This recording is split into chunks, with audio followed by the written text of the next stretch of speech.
Welcome to the 304th of the COVID calls. This is a daily discussion of the COVID-19 pandemic with a diverse collection of disaster experts. My name is Scott Gabriel Knowles. I'm a historian of disasters at the Korea Advanced Institute of Science and Technology. I'm coming to you live from Daejeon, South Korea. Today, I'm joined by Cassandra Alexander, a registered nurse who has just published the book, The Year of the Nurse, about critical care in the time of pandemic. Just a reminder, you can usually catch COVID calls live on weekdays at 5:30 p.m. Eastern Time. Just go to the COVID calls YouTube channel to watch.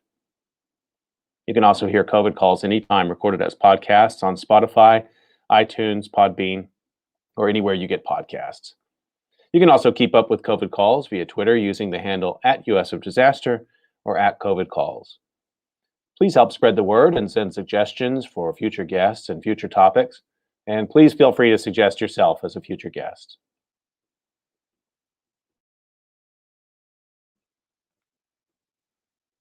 As of today, July 6th, 2021, there are 3,986,720 deaths globally from COVID-19. That's according to the Johns Hopkins University Coronavirus Resource Center. The Philippines is reporting 25,192 deaths from COVID-19. The United States reporting, as of today, 605,567 deaths from the disease. Mexico reports 233,689 deaths from COVID-19. As a way to bring some humanity to the numbers, I've been reading a life story or a story of advocacy for those impacted by the pandemic, and I'd like to continue that now. I'm going to read two of the brief obituaries from an extraordinary website called In Memoriam, Fallen NYSNA Nurses. And this is published by the New York State Nurses Association, which you can find at nysna.org. In Memoriam, Fallen NYSNA Nurses. Stephen Malagraf, RN.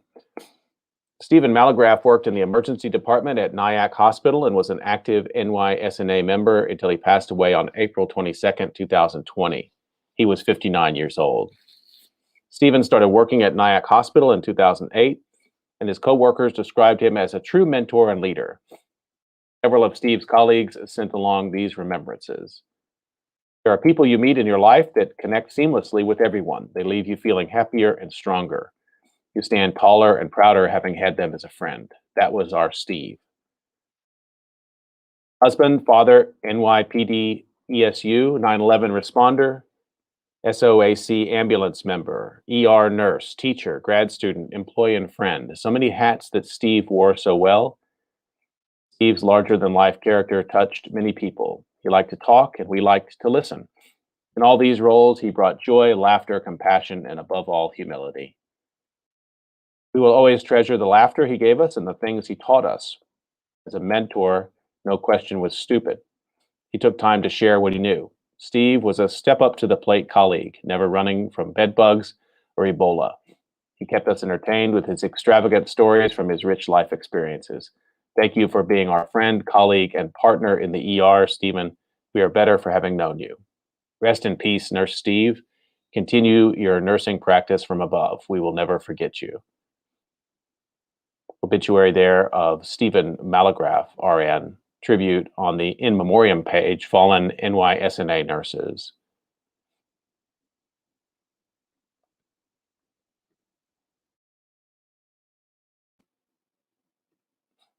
Teresa Lacaco, RN. Teresa Lacaco, a 68-year-old pediatric nurse at Kings County Hospital Center, passed away over the weekend of March 28, 2020. Teresa was a 48-year NYSNA member, serving patients in New York City's public hospital system since 1972.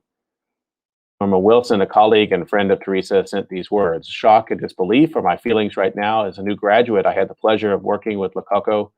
We called each other only by last names at work. Lacaco always had the biggest smile, no matter how busy the pediatric units were. She was loved by all. Rest in peace." Teresa was a hardworking, dedicated New York nurse. She was a loving, warm person. She will be sorely missed. Rest, my friend. One of Teresa's colleagues sent this remembrance: "I had the honor of working with Teresa Lococo for 41 years at Kings County Hospital. We worked together in pediatrics during my first years, and she was a mentor, teaching me the ropes. In my later years as a pain management nurse, I often went to the pediatric unit where we assisted many patients in pain. She was a patient advocate, never hesitating to call me to help alleviate their pain. We talked of our years at the county and the history we shared. At times, she shared stories of her family with me, and I shared stories of mine. She always spoke with pride and love, a hardworking nurse who was one of the best. She will be missed. A remembrance there of Teresa Lococo, RN.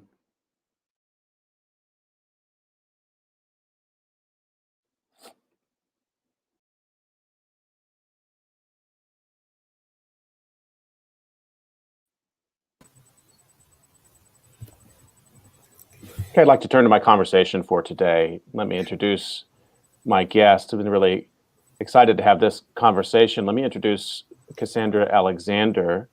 And Cassandra is a registered nurse of 14 years in burn, critical care transport, and ICU units, as well as a paranormal romance author. Most recent novel is Year of the Nurse, and I'll put up a link where you can find that on Amazon, which is forthcoming, I think, if not now, very, very soon. And I think maybe give or take 10 days. Yeah. Fantastic. So this is a real extraordinary opportunity to talk to a nurse who's also an author, and she's written this book about her experiences working in a COVID ward in the year 2020. Cassandra Alexander, welcome to COVID Calls. Thank you so much. I'm really happy to be here. So I'd like to start the way I generally do, just to find out where you're calling in from and what the pandemic looks like there today. Yeah, so I live in the Bay Area. I also work in the Bay Area, and right now our numbers still look good.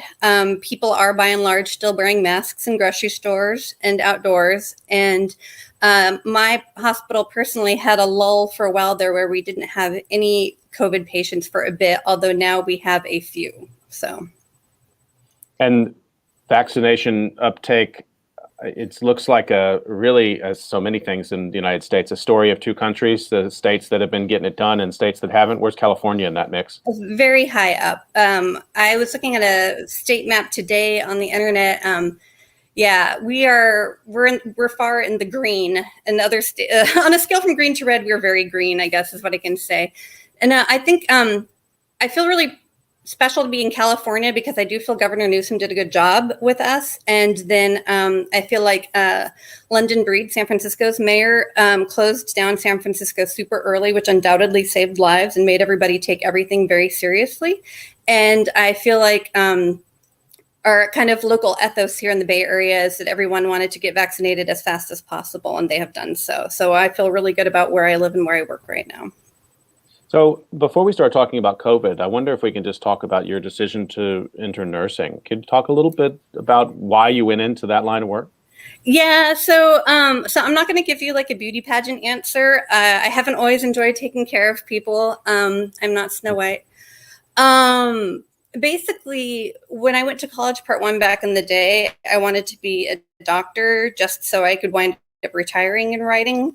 And that didn't happen for me. And so I came out to California for my ex, and I was in a job I didn't like. And a friend of mine was all like, hey, have you thought about nursing? And at the time, my stepfather was an LVN, and he had told me that I would like it as well. And then when I realized most of my prereqs transferred over, I decided I would jump ship because nurses at the time in California, because I'm not afraid to talk money because it's important for nurses to know how much money people make in other states and what unions can do for them.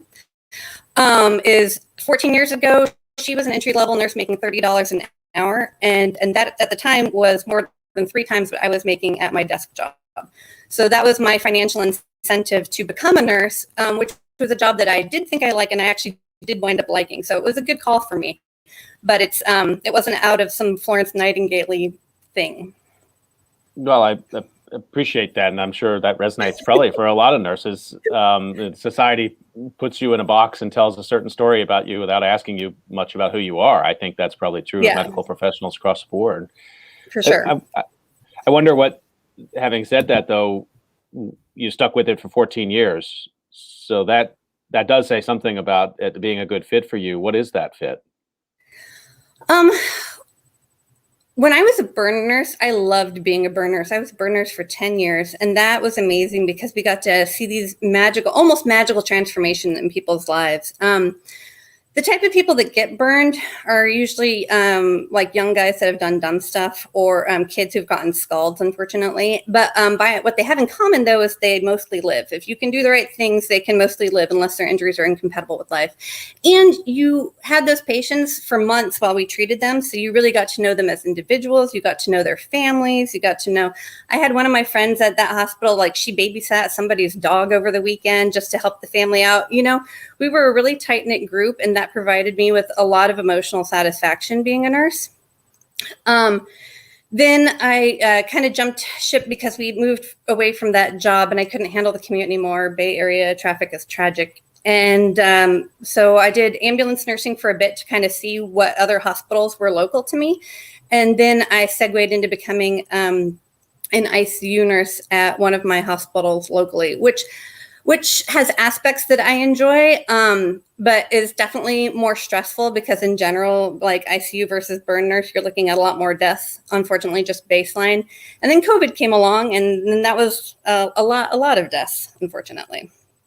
And you're a writer as well. So what's the relationship between the two parts of your life? I wanted to be able to afford to live in the Bay Area and also write and to maybe have a part-time job. And nursing's awesome for that because it usually has a lot of flexibility. Sometimes you have to work nights, sometimes you have to work weekends. That can suck. But it's good because you can have free time to do what you want, and you can leave your job at work as a nurse. That's one of the best pieces of advice I ever got from a mentor way back in the day. She was just like, leave it at work, leave it at work, leave it at work. And that's not something that a lot of people who work like in the tech industry can say. Like my off hours are mine because, you know, I'm not nursing people from home. And as long as I've done a good job, nothing haunts me. So. Right. I see.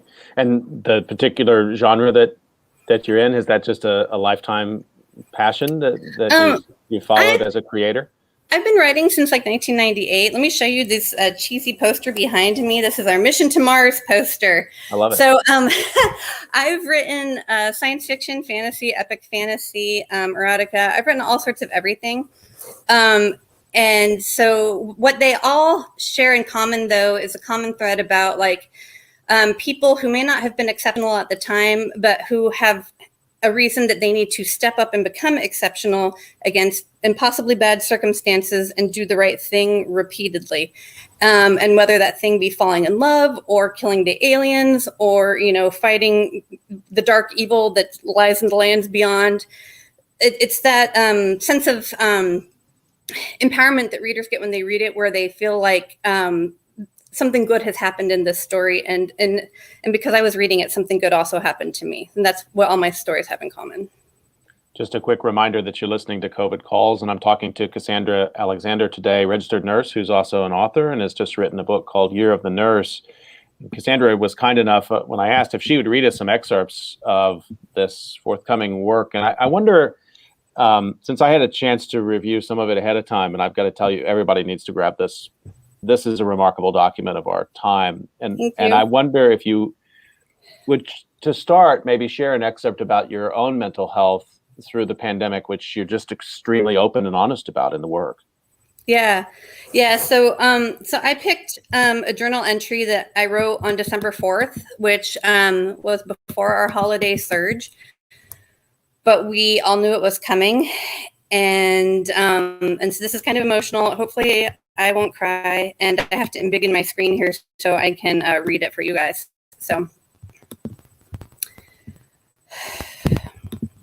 it's been a hard day to concentrate, really. I can feel the wheels falling off again inside my head. Rework and COVID and people online, and in the world still being maskless, anti-vax dumbasses. Because I don't know that I'm strong enough to do all this again for a second time. It hurts so bad and it breaks my brain. I'm so angry one minute and then so indescribably sad the next. It's like my thoughts are treading water endlessly with nothing to ever let them rest. Some things are still good, my health, my husband, our relationship.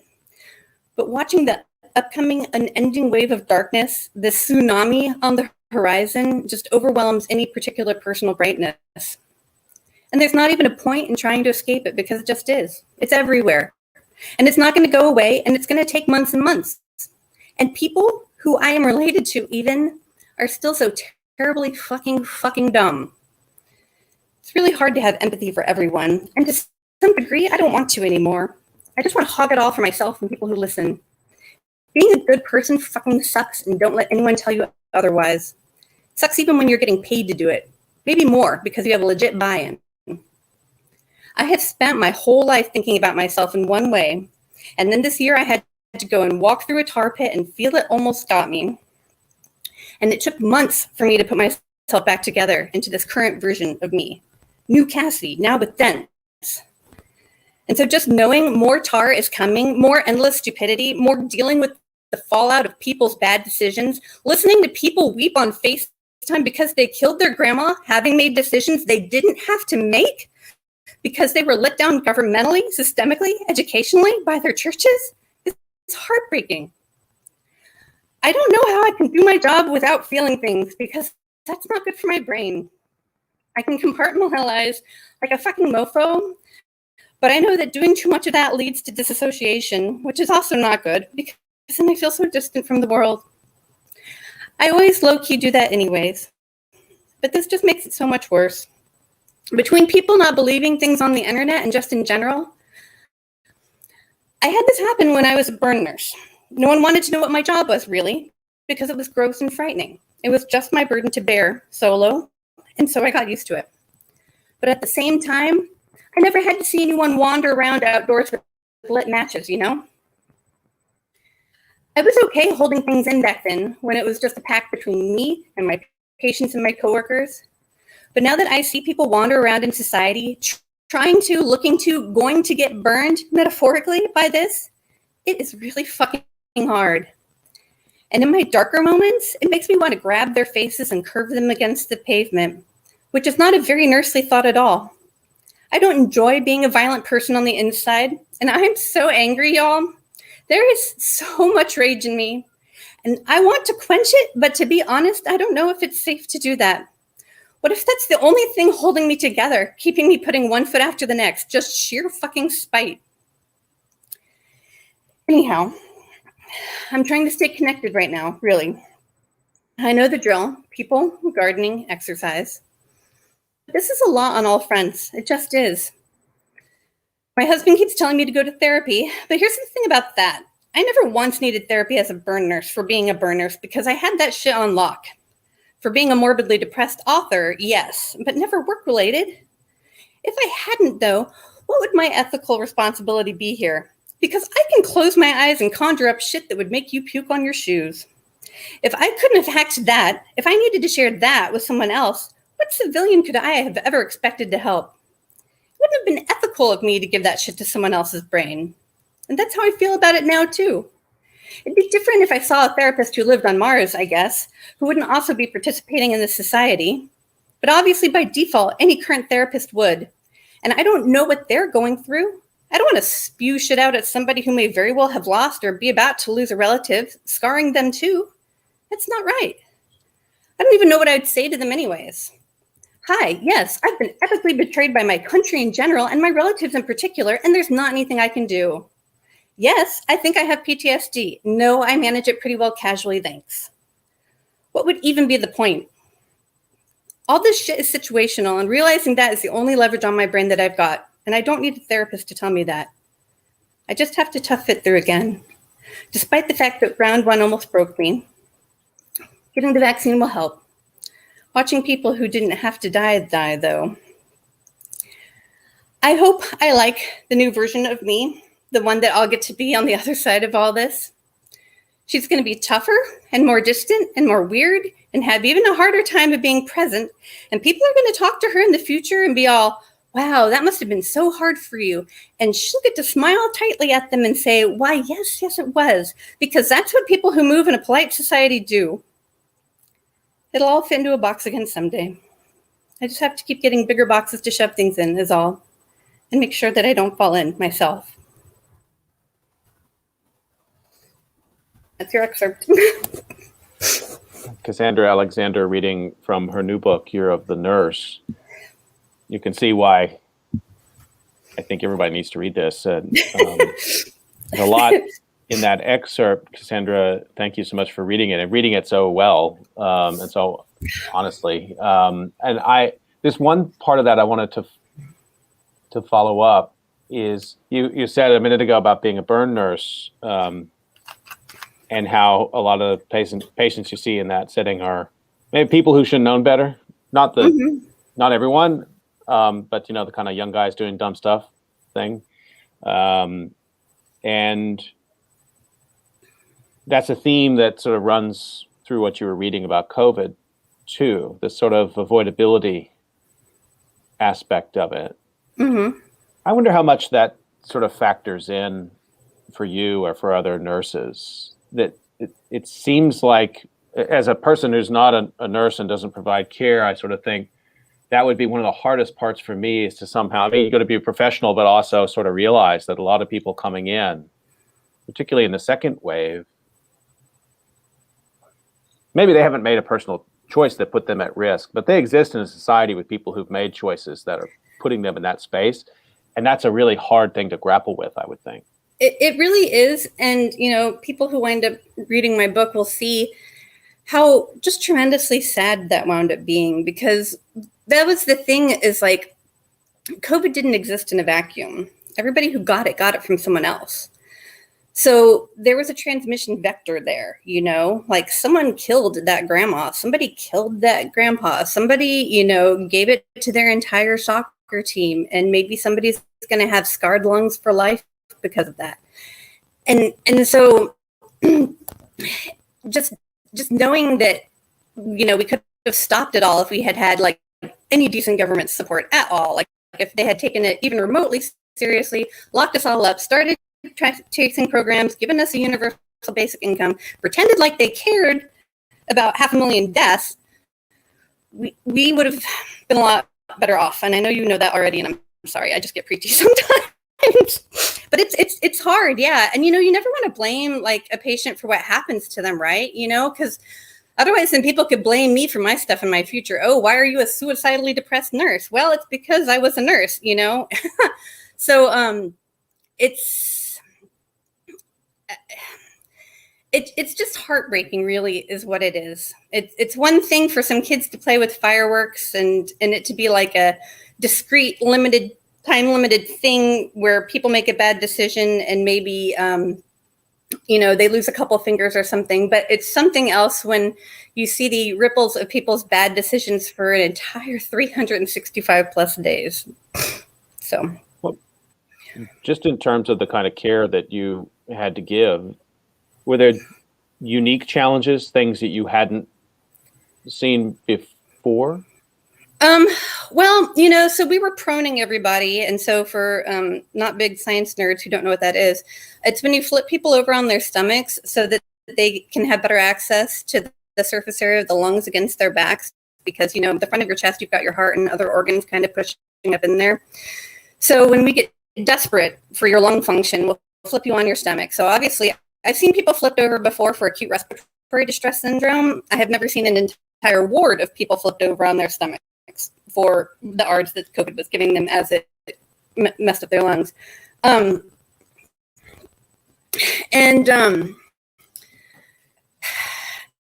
I just think that it really brought home like the disconnect between people's expectations and the reality of what we're able to give them at the hospital. The average American has like no idea what happens inside a hospital room at all. And it's not their fault. Hopefully you'll never get to find out, right? It's okay to live in ignorance if it doesn't personally pertain to you. But TV and movies have made it look like CPR always saves people. Anytime somebody's in a breathing tube, you just got to pop that shit out and they'll be fine. All sorts of lies. And people don't really understand what the extent of life support is. And at its base essence, life support is any medical intervention we're giving you that you can live with without or have replicated outside the hospital. So if we got you on a ventilator and a breathing tube, that's life support. I feel like the American populace understands that life support is important, but they don't necessarily get that a breathing tube is life support, or that we're adequately supporting your blood pressure with 3 or 4 different blood pressure medications. And even though your grandma may be able to talk to you, she's still on life support, because without those, she would have no blood pressure at all. So, so that was maybe the biggest challenge in talking to families, because COVID came out of nowhere for a lot of these people. And if they could figure out who gave their family member COVID, they were really reluctant to move in a comfort care direction or want to hear anything bad. More than once, we had people totally dodge our palliative care calls because they don't want to know that something bad is happening, especially something bad that they might have been able to prevent if they hadn't gone to Christmas. And so, and then just bridging that gap on the phone with what you're saying, like I had this whole essay in my book that's just basically on ventilator function to explain it. And if you don't know how ventilators work, me telling you somebody's on a ventilator sounds bad, but maybe not that bad until you have some context for the fact that every single value on the ventilator is maxed out and we have nowhere to go. Like, you know, if they do not live now, they are not going to live. And so sometimes with FaceTime on iPads, you could show people and they would kind of get the gist of things, but it's really hard for people to understand, you know, the last time they saw their grandma or grandpa or, you know, brother or sister, they were just kind of panting on a couch looking a little blue. It's a huge step to imagine, oh no, they're flipped upside down. We've got them completely medically paralyzed. We've taken control of their breathing ability. We've taken control of their heart's ability to pump. We're making them pee. We're making them poop. Like, we have offlined every body system so that we can do what's best for them.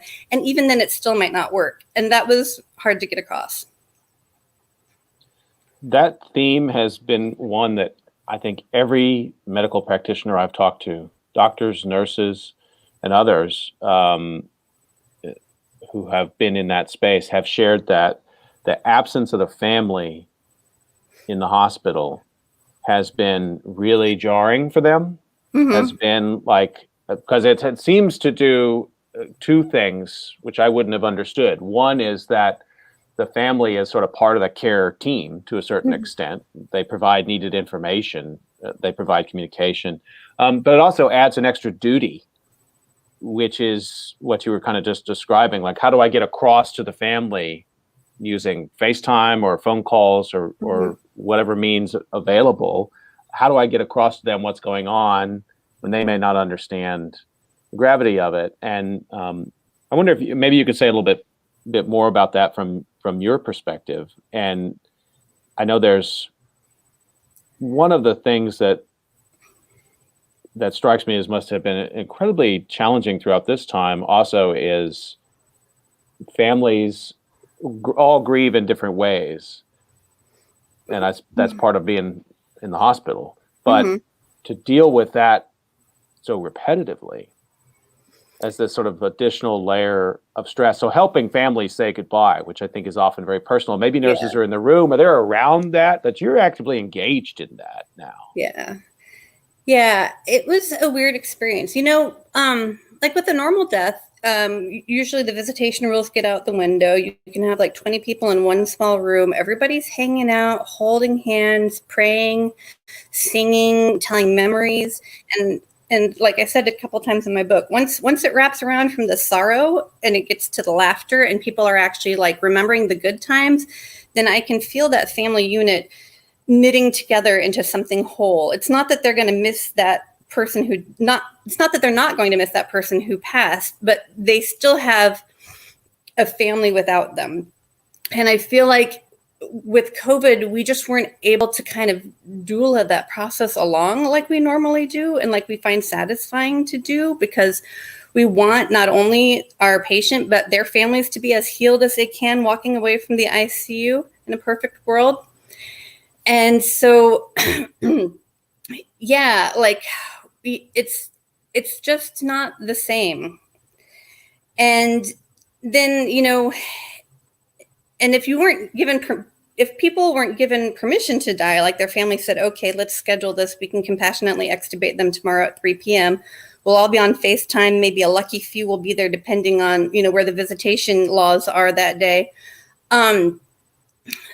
Then we've just kind of had people drift endlessly. And I think that's another excerpt that I pulled up for you later because you told me to pull too. And he was one of those people. And if people didn't schedule things, then, all we could tell you on the phone was, yeah, they're going to die. And here's like what I am seeing. And you can see them, but it's just not the same. They've still got all the tubes and we can't take anything out because the family hasn't given us for permission. So they kind of look like they're in a horror set in a way, because they've got all these abnormal tubes sticking out of their mouths, maybe their necks, maybe their arms. And they may be like hugely puffy from all the steroids we've given them. And it's just not the same as the person being there. And it was hard to land those deaths. It didn't feel like you were landing those deaths, really. I use that as a metaphor for when we have a compassionate, a comfort care person or a compassionate extubation. Like I like to kind of like 3-point land those as much as I can, where everything is solid and stable. But all of the deaths where people wouldn't let us stop and we just had to wait until the person gave them no other choice, were kind of crash landing in a way, and that the family didn't know what they were doing. And I don't blame them for that, because the American relationship between health and death is fucked. And I don't blame them for having put that drama on me, because I definitely know it's not their fault. But at the same time, being at the bedside, knowing that you were just taking care of a corpse because for, 72 hours, because nobody wanted to be the bad guy, it just felt so deck chairs on the Titanic and so disheartening. And no matter how much dignity and compassion you want to provide to somebody at the end, it just takes a toll on you, knowing that all you're doing is prolonging somebody's suffering. That's a really long answer to your question, Scott. I'm sorry I rambled. Thank you for sharing that. So I wonder, at the end of every shift, then, for you write about that, you tweet about that, you find a colleague in the break room and you talk about that, you bring it home. Where do you put that? We would talk about it amongst ourselves, right? Because oftentimes with these protracted COVID cases, once they reach the ICU, they'd be there for 3 or 4 weeks or months. We had several people who were there for months and they didn't get better. They were just there for months. And so we talk amongst ourselves, and but there's such a gap to talk about it with anybody else. But it's like people said, like in World War II, oh, granddad didn't talk about that much. And it was because the experience of having done that versus the ability of somebody who knows nothing about it to get there is so hard and vast and hard to overcome. And like, that's one of the reasons why I wrote this book, because I did want lay people to understand what it was like to be a bedside nurse during COVID times. Yeah, there's just such an experiential gap that even though I did journal and I did try to explain to some friends and I did make, little tweeter comments along the way, I don't feel like I ever really got to fully divest myself of everything. Probably not until I actually did this book, honestly. And just as a reminder for folks, the book is The Year of the Nurse, and you can find it on Amazon. I've put the link up there, and I think you could probably find it pretty easily. Who wants to check it out as an ebook? Just look for Cassandra Alexander and Year of the Nurse, and you'll find it there.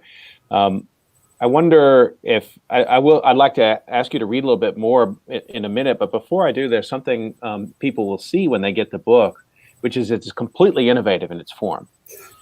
And it's such a document of our times in that regard, because for anybody who has, on an average day in COVID, has participated in social media, written something personal to themselves, a journal entry, written an email, had a conversation, these many different modes of communication, which I think we don't take enough time to stop and think about the different sort of emotional affect that each requires. It kind of requires you to communicate in different ways. You share some things that in your own personal diary that you're not going to share on social media. Maybe you say things on social media you wouldn't say to your friend sitting, well, they're 6 feet away, but you may not say that to them because you're saying it to the world and not to them.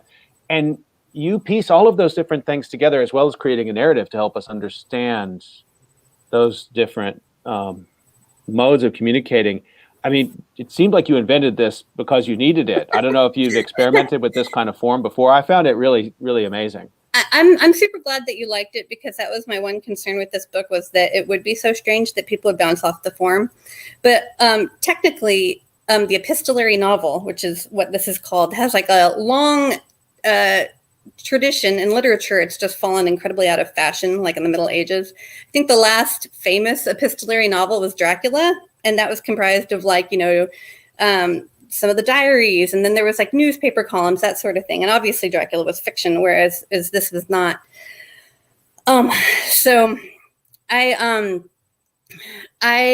I wanted it to have a feel of forward momentum, and I wanted people to understand what it was like on a day-by-day basis. And then I also wanted the opportunity to get deeper into my thoughts. And so that's why I structured it like I did. So my tweets are kind of the backbone of it, where I show off all this bravado, because that's my widest audience to the outside world. And I want to pretend that I'm going to be this strong nurse who's going to carry through to the end.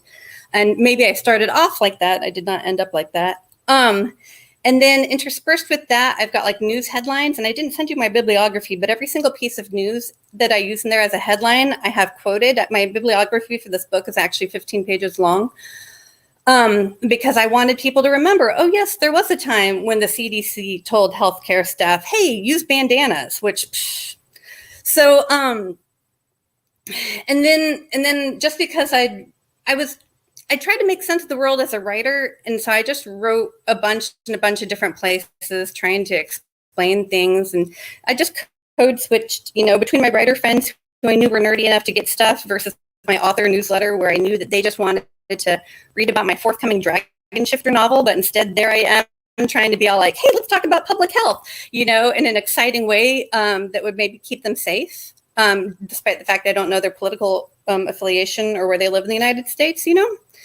So, and I feel like, and I saw somebody ask about this, I feel like doing it chronologically made the most sense, because I like the title, the Year of the Nurse title. And the reason that it's called that is because, very ironically, the World Health Organization decreed that the year 2020 was the Year of the Nurse. And so nurses all across America, and for all I know, the world, had posters in their break room telling us all, it's the Year of the Nurse. And so every time we'd go on break after having just seen somebody horribly die or be emotionally traumatized by what we went through, we'd be like, oh, sure is, ain't it? So, wait, so that was decided ahead of time and just sort of appeared? 2020, it was the Year of the Nurse. I think it was like the 200th anniversary of Florence Nightingale doing some shit. Yeah. And then Scott, 2020 was so bad as the Year of the Nurse that they gave us a mulligan, and 2021 is also the Year of the Nurse for them. Wow. So the year, so just like everything with COVID, the year just never ends, does it? So we're still in the Year of the Nurse, but I thought it was going to be a really apt title for a book that's kind of in chronological order, from like the very end of February, where we could see it on the horizon, up until yesterday, which I wrote my last entry, and it is done. So thanks for explaining the title, because I hadn't fully understood that, and I can totally picture that poster and you and your colleagues looking at that and saying, yeah, right. And thanks, Sally Hoy, for that question in this comment. How ironic, right? But let me just follow up with that. What would it have taken to really be the Year of the Nurse in a meaningful way? Gosh, well, if we had deplatformed liars from the beginning, not treated public health like a hockey puck, and encouraged people to do the rational, factual, scientific things that were going to make them better right from the jump, it would have been better, If we had, like right at the beginning, which I got so pissed off when I was writing last March's entries, when I was collating them and going through them, because like COVID really hit us in March, and by the end of the month of March, the Trump administration was already saying, "Oh, we're just going to have to deal with accepted casualties," which is fucking bullshit. We're a first world country. There's no reason why we should be having to worry about huge swaths of people dying, much less for the rich people's feelings graft of the stock market. I just could not believe that our government entirely wrote us off. We were underfunded. They didn't care if we had supplies. Like, nurses statistically get a higher viral load. So when they did get sick, they were more likely to get very sick and die. Like, that was heinous. So I will admit, and I admit this in the book, when COVID came out, there was like a stunning, horrific moment where I thought, oh shit, Trump is going to do a really good job and pull us away from this, because of course he is. He's at heart an American, and he understands that overseeing the worst public health disaster in a century is, going to be hugely damaging for his reputation. So he's going to do a crappy job, but at least he will do his job, and we will all survive, and then we'll be stuck with him for a second term. And then I just watched in bogglement as none of that ever happened. Like, they didn't even pretend from the jump that they gave a shit or cared, And so, yeah, I have strong feelings about all of that and many other things. So, yeah, it was hard. I'm so sorry, Scott. I talked too much. I apologize. No, that's why I wanted you on as a guest. You're not talking too much. We're talking, and it's so illuminating and important.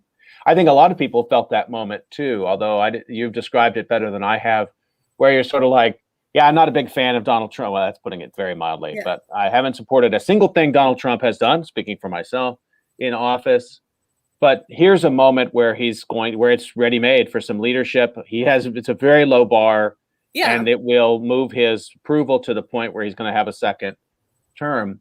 And then he not only didn't he aggressively rise to that bar, he weaponized every aspect of it. And Adam Serwer has a new book out I think the book is called The Cruelty is the Point.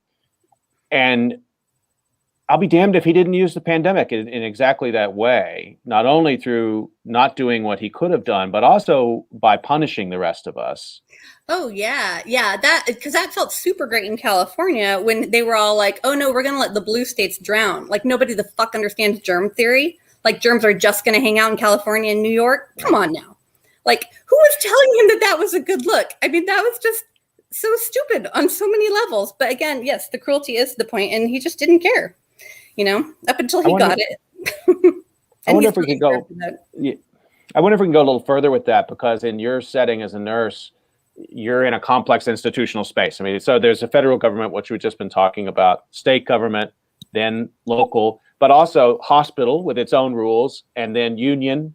Mm-hmm. And I mean, there's lots of different sort of structures kind of holding you in place. They're supposed to support you. It doesn't sound like they did. How did the other institutional supports work or not work for you? Was there anything you could rely on through that to say, okay, at least somebody gets it?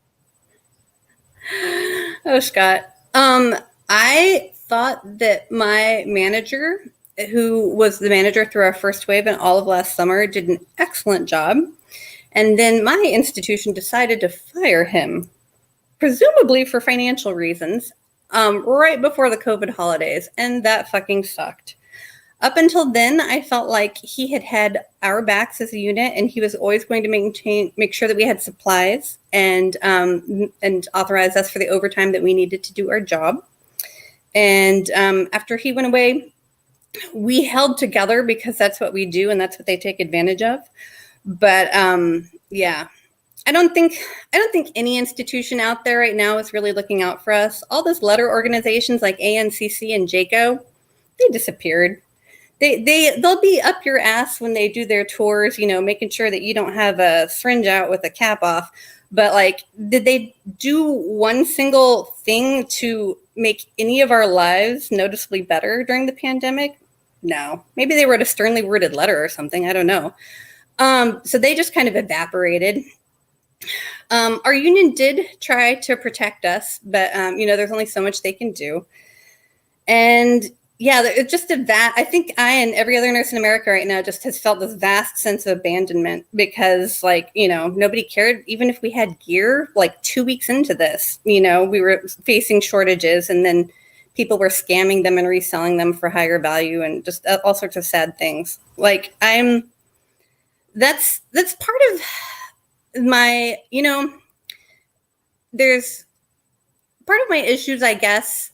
It fits in with cognitive dissonance and moral distress that all of last year had, but it's also grief in the world that I thought that I lived in. I thought I lived in a place where I was valued and I would be taken care of.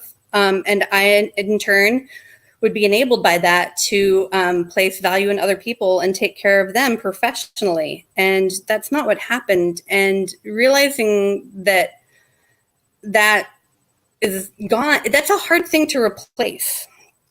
And I don't know that any amount of third grader pizza parties that they seem willing to give us are going to fix that.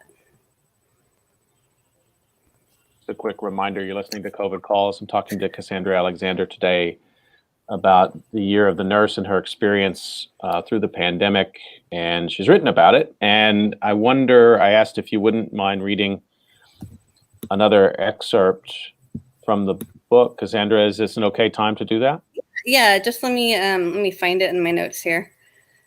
I'm going to remove myself from the screen for a minute while you're doing that, okay? Okay, yeah, that's fine. All right, so this excerpt is from, because Scott had asked me to prepare something in regards to, that gave an example of actual bedside nursing. So that's why I chose this one. This is from the end of January when I had a patient actively dying of COVID. Actively dying isn't a phase you've probably heard before, unless you've worked with hospice. There are assorted stages to death, which I'm not going to get into here. But when I use the phrase, I generally mean we've met the wall. There's nothing more that I or even God can do. In theory, because this patient was dying, they could have given me another assignment alongside them, except for the fact that the patient was on 10 different drips and one of them was insulin. With the patient that busy, it would have been cruel to give the bedside nurse another assignment, and it would have been inevitable that something would have dropped through the cracks, and then my actively dying patient would have just become plain old dead. So, my patient had a breathing tube. I have talked about those before here. What was astounding this time was just how maxed this patient was. Their FiO2, the percentage of oxygen with which we are giving them, was 100%, which is always never good. Obviously, you can't go higher than 100. And their PEEP, which is their peak end expiratory pressure, was 24. Just to illustrate how mad this is, I went around to all my other coworkers and I was all, hey, what's the highest PEEP you've ever seen? And everyone said 22. 20 is what you start drowning victims off on. People who have nothing but water in their lungs. Normal, for you and I, is 5. So 24 is just asking for barotrauma. It's so much pressure, I am literally surprised that this patient's lung just didn't burst. And then they were vented to breathe at 32 times a minute. Sit around for a minute and breathe 32 times and see how that feels. It's probably at least double your normal rate. All of this was in an effort to give their lungs as much oxygen as possible, percentage-wise, pressure-wise, and frequency-wise. One of the reasons we had their breathing rate so high is because carbon dioxide, what you exhale from your lungs, what your body expires after you take in oxygen to make energy, is an acid. We were physically attempting to help them blow off CO2 in an effort to normalize their pH. All of their labs were exceptionally bad and indicative of their kidneys being out of whack. This patient was also almost 30 liters of fluid positive. We pour fluids into people. We haven't gotten into this patient's many drips, and those fluids need to come out. Otherwise, they're eventually going to wind up in the lungs, or the patient will swell up like Violet Beauregarde from Willy Wonka. The reason we couldn't dialyze this patient, or more likely CRRT them, which is a continual form of dialysis, was because they were so unstable we couldn't even turn them over to put in the hemodialysis ports we would need. They were prone on their stomachs so that we could maximize their lung function from the jump, and they were so unstable subsequently that we were never able to flip them onto their back again. If we had, the fluid in their lungs would have sloshed around, filling up functional tissue they did have, and they would have died before they had the opportunity to gain anything from it. And because we couldn't turn them without them dying, no one had changed the sheets out from underneath them. They had been on the same sheets for 5 days. So, where's that fluid coming from? 1, Levophed, a common blood pressure medication. We were maxed. 2, vasopressin, another blood pressure medication, not titratable, left on standard dose. Phenylephrine, which was also maxed, and this is also mixed in a higher volume concentration so that we could reduce the fluid load. Sodium bicarb, also concentrated for fluid reasons, given to attempt to combat the patient's acidosis. Fentanyl for pain control, not maxed. Versed, an amnesiac, hopefully makes you less aware of what the fuck is happening to you, also not maxed, because they were on Nimbex, which is a paralytic which is what we give to patients who are prone so that they will ride the vent, so that they don't fight the vent breathing for them because they need all of their energy for themselves. They were also on heparin, which is a blood thinner to reduce clotting that COVID can cause, amiodarone, a heart med, which stops arrhythmias, and insulin, which requires hourly insulin checks to titrate effectively. And unfortunately, because so many COVID patients are also on steroids, their blood sugars fluctuate all over the place.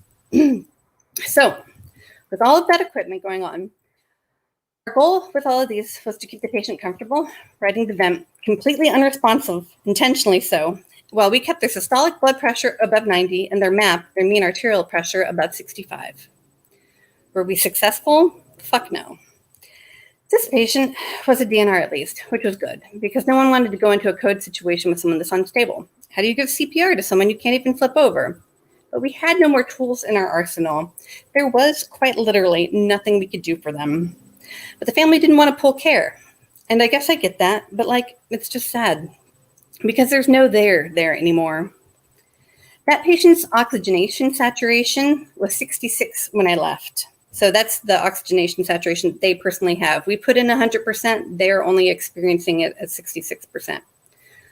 Normal oxygenation sats are from 95 to 100, and we usually aim for at least 92. It had been trending down for hours, and there was no setting we could go up on the ventilator. I am positive that patient had an anoxic brain injury, and their blood pressure was trending down the last few hours of my shift. Same. Nothing we could do. Proceeding with care was futile. I don't know if they'll be there when I go back to work tomorrow. I don't actually want them to be alive for their sake, because no one is coming back from a PEEP of 24. Respiratory looked at their numbers in the morning and then looked at me and said, "Do I really need to go in there?" And I said, "Nope," and so they didn't. And I held all the bowel care medications I was supposed to give, which was a lot of them because the patient hadn't had a bowel movement yet during their stay. Narcotics constipate you, and paralytics can turn off normal peristalsis too. But do I want to make a patient who is very inevitably going to die, whom I have no way to turn over and clean thoroughly or effectively, shit themselves, costing themselves dignity in their final hours? No. Just to say I got as comfort carry as I felt I could legally get. This is definitely one of those situations where having visitors would have helped us. I think even in the abstract over FaceTime or hearing it from doctors, it's just too much for a family to process without seeing. Anyhow, don't feel sorry for me. This is just another day in the office at this point. I just thought y'all would like to see how an average to busy day can roll and some of the behind-the-scenes thought processes I put in. P.S. This patient died 3 hours after I left.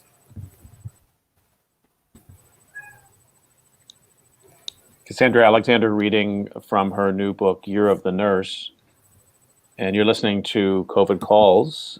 And thanks for reading that, Cassandra. Again, this disaster has been so strange in so many ways. The time frame that it's taken, the many different things you and I have talked about in terms of governmental failure, but also how much of the suffering has been behind walls that even families can't go in. And so these kind of descriptions, the one you're giving, are just, I mean, just listening to you read it, I'm just thinking, I don't realize these things. I hadn't realized, these aspects of it.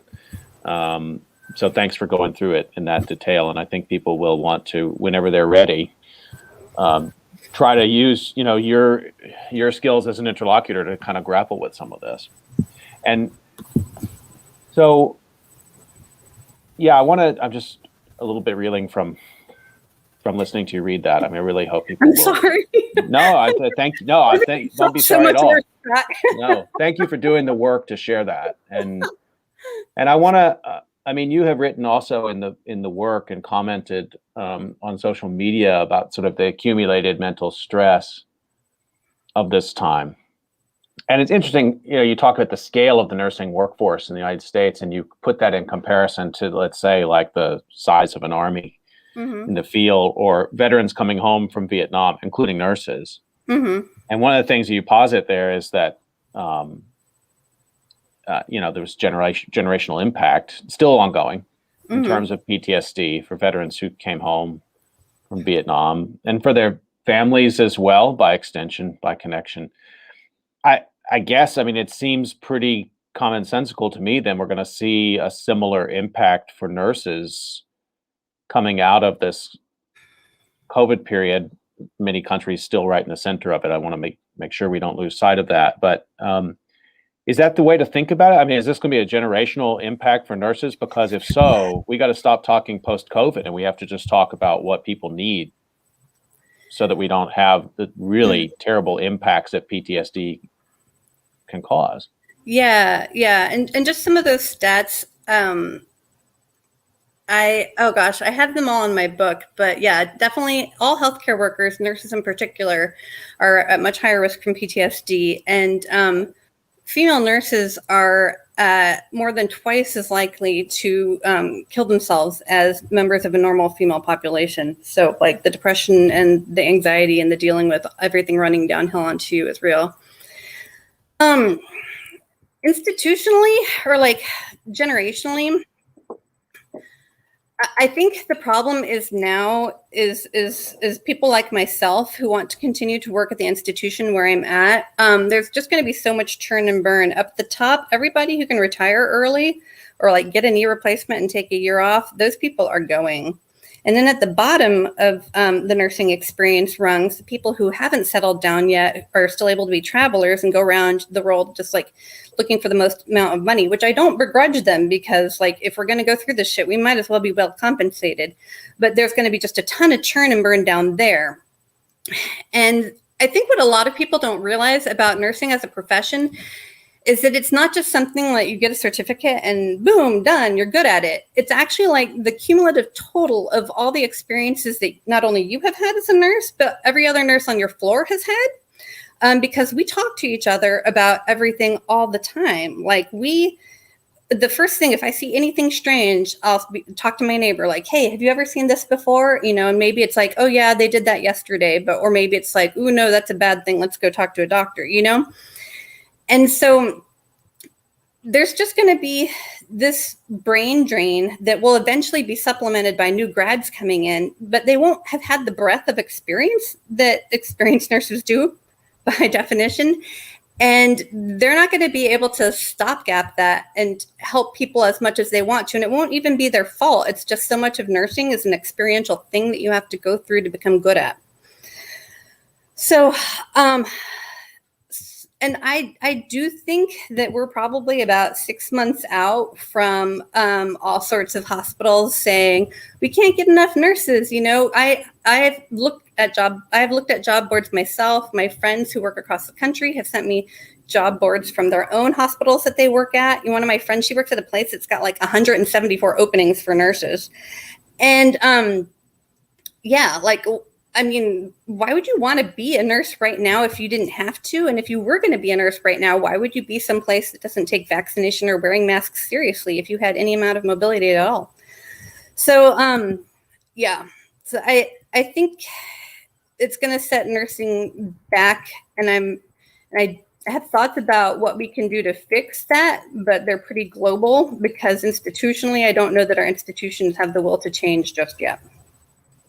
Well, that was my next question. I wonder if you wouldn't mind, even if there are global solutions, what can change in nursing education or anything? It's not even nursing education. Basically, nurses need to be incentivized to stay at their current hospitals. And so here's the thing, Scott. And I feel horrible saying this, but this is like the cold calculus of the COVID nurse on display.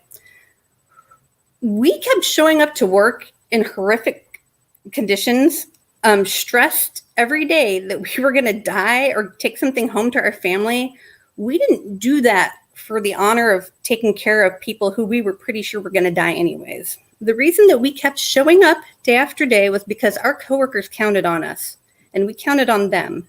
It was a total in the trenches mentality for that entire year.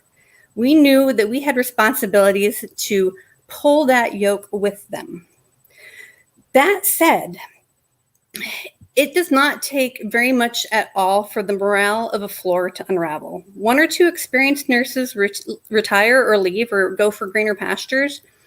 And there's no reason for the people who are only at work to keep working with those coworkers who they love and treasure and who knew they knew had their backs. There's not much of a reason to stick around, you know? And so I think that American healthcare views us as like they don't value our individual nurses' contribution. They view us as replaceable commodities, which super stings after having been a hero all last year. But if they're not going to allow their nurses to unionize, if they're not going to at least give free parking spaces or parking passes, there are nurses who have to pay to park after last year. Can you believe that? I cannot. Or giving bonuses or just something, some material thing to acknowledge a thank you for everything that we did.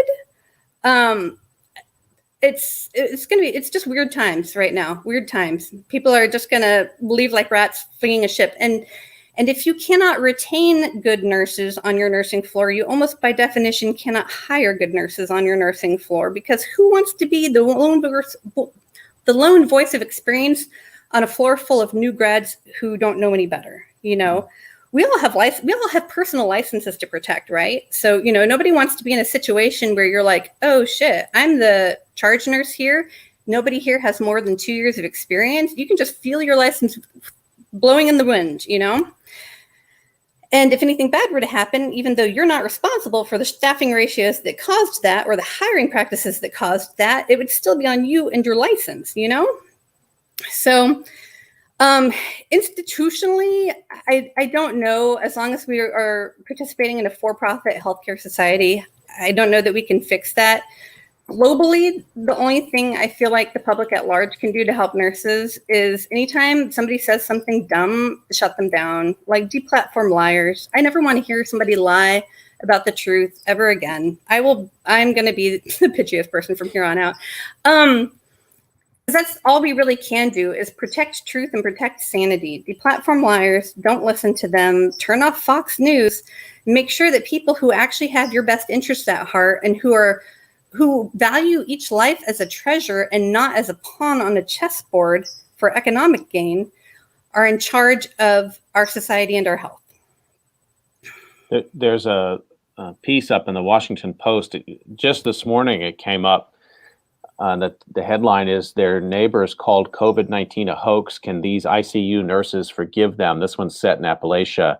And it's a long piece about, you know, people living in a community, nurses living, they're part of a community, they go to work and their neighbors don't believe COVID is real. And, you know, and I read the piece and my thought in reading it was, I kind of feel like we're beyond that question. Like, is forgiveness really the issue? It seems more like, just don't do things to kill me. Oh yeah. Like it's that thing that went around the internet a while back. It's like, I don't know how to explain to you that you should care, you know, like, right. Why are you killing people? That's what it always comes down to. People who are like, oh, I can't wear this mask. Why are you killing people? I can't take a shot. Why are you killing people? At its essence, everybody who's against public health measures is pro-killing people, whether they want to admit it to themselves or not. And that's what they're doing. And because karma sucks, it's probably not going to be themselves they kill. They're going to kill some poor immunocompromised person whose body can't mount an immune response even though they've had the vaccine, or some kid who can't have gotten it yet, or somebody else who's got like a congenital lung issue. And if they get breakthrough COVID, it's going to kill them just because, you know? I still am so sad about the way that masks and public health have been politicized in our country. And I know every other nurse who's sane, because I know there's nurses out there who voted for Trump mystifyingly, but every other sane nurse out there agrees. And so, yeah, I perhaps there is value in being kinder to those people and meeting them where they are at. But after I have gone through what I have gone through, I do not have the patience anymore. What do you think about these public health campaigns that center nurses? I mean, the first vaccinations in lots of states often were done in front of cameras with the governor on the side and a nurse or another healthcare worker receiving the vaccination. Is that, I mean, to me, that's a powerful visual, but I could see from your perspective, maybe that seems unnecessary or exploitative too. No, you know, I don't feel exploited by that. Anything that we can do to get shots into people's arms, I'm fine with. When Newsom came up with that lottery thing for California a while back, part of me was like, but then the rest of me was like, fuck it, whatever it takes, man. You know, right. Like the drain on the economy, if we keep having to fight COVID, is going to be so much more than if we, you know, pump $50 million into a lottery. That if the lottery actually works, hallelujah, you know? I was so impressed with something you said a minute ago, which that was really disarmingly honest about why nurses kept coming to work. And I think most of us have this notion like you do it because there's something. I mean, this comes back to the beginning of our conversation. There's something special about nurses. You're not a self-interested. You at some point in your life you decided your goal was to take care of people. And I'm not saying none of that is true. Yeah. But you've helped bring some realism to that discussion as well. And in the worst of things, what you said was you didn't come to work to put yourself at risk or your family at risk, or necessarily because you were there because you had this overriding motivation to save lives. I'm not saying that's not there, but you came there for your coworkers. You came there because the people on the team, on the floor, counting on you. Yeah. But nurses have the same ideological diversity that the rest of America does. So I wonder about how the team has stayed together. Have there been, and I guess you have only your own experience to talk about, but I'm curious about that. We had a couple people who were very vehemently Republican. And one of my nurse friends, when Trump made his inject bleach comment, she was like, "Oh, I'm done with him." And I was like, "Welcome back." And we just kind of shamed those people into taking their nonsense elsewhere. I am horrified that they exist. I don't understand what ideological drive they have that could be more important than actually saving lives, because they're seeing us, at least attempt to save lives every single day. But it comes back to that whole thing, like, do you have empathy or not? And that's just a problem America is really grappling with right now, is whether or not we can look inward and help each other heal versus fuck you, I got mine, here's my bootstraps, you can go suck it, So I very strongly fall in the former camp where I want everyone to get out of this alive. But I'm not sure, barring direct experience with COVID, how to reach all those other people. And it haunts me. I spend a lot of time thinking about that because their thought processes are so foreign to me that I just, and because it includes members of my own family. And so I keep thinking, I'll eventually come up with the right set of words that will unlock it in their head. And all of a sudden they'll understand, and that hasn't happened yet. And I don't think it's going to happen. And I'm kind of, dealing with that now too. So I want to, I'm just putting up your Twitter handle, Cassie Y4, because people should follow you on Twitter. It's a platform that you use to express yourself, but also you're doing the evangelism of health communication on there as well. There's one sort of Twitter thread that you went into, and I can't remember now if I found it on the internet or found it in your book, but that where you actually, I thought it was a novel and important way to get people to think about COVID, which is you talked about end of life preparation. And so it was it went beyond do you believe in COVID or not? It's okay, whatever. But have you really thought about what it means to prepare, to have those conversations? And I think it comes back to the context of you being put in the position of having to be, again, the interlocutor for those conversations. Mm-hmm. What was the reaction to those tweets, to that communication where you're walking people through the end of life talk? Actually, for all the nonsense that Twitter can have, everybody who is a friend of mine on Twitter or who follows me has generally been really awesome. And I try to keep it as real and honest over there as I can. They've seen my mental health, all my ups and all my lows. And they've been in the saddle with me. And so that tweet thread went viral and a lot of people just agreed with it. I think some people who work in hospice, they're like, oh, you could have included our angle a little bit more, which is right. I wasn't thinking at the time. I was just, free-handing something and one of my many last-ditch attempts to get people to take COVID seriously and not make me watch anybody else die. So I just want to remind folks that you're listening to COVID Calls, and I'm talking to Cassandra Alexander about nursing in the year of the pandemic, year and more now. Are you going to stay in nursing? That is such a good question, Scott. A part of me really wants to get back on the horse again. but just because I haven't mentioned it so much here necessarily, although I did read that excerpt about my mental health, I'm actually currently on a break from work because I had a suicidal crisis at work. And I basically started crying, and I could not stop crying for about 3 weeks. And that's when I actually got diagnosed with PTSD instead of just thinking that I had PTSD. So, like many tests in my life, I managed to ace that one as well. And so I'm still on break with that until August. And so my hope is that I have processed enough by writing this book, because it has been super helpful. And luckily, my therapist, who knows that I'm a writer, she's been my therapist for a long time. She was like very pro book, like, do this, it'll help you. And I do think that it did. I can go about 72 hours without crying now, so that's an improvement. So I want to be a nurse again because I don't like thinking of myself as scared, and I don't want to have this event be the thing that breaks me, because I'm not broken, Well, fuck it, I am, but like I have a lot of my self-esteem is wrapped up in being a nurse, and I don't want to have this be the thing that takes me away from bedside. At the same time, though, if I cannot hack it anymore, I don't know, so I'll just have to like play it by ear for this next month and see how things go. Just want to remind everyone, you've been listening to COVID Calls, and you can catch COVID Calls most weekdays at 5:30 p.m. Eastern Time. You can sometimes catch COVID Calls at 5:30 p.m.